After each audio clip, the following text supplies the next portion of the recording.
Welcome, today in front of me XIAOMI Redmi Note 8 Pro, and I'll show you how to change notification sound on this device.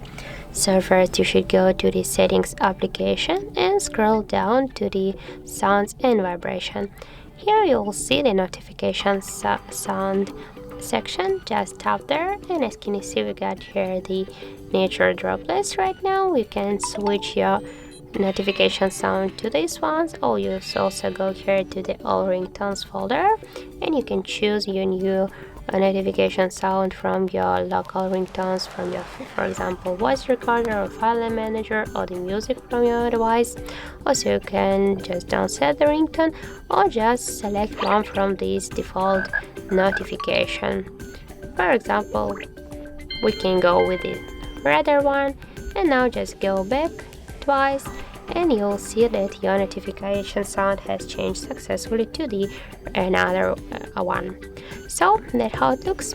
If you find this video helpful, remember to leave a like, comment and subscribe our channel.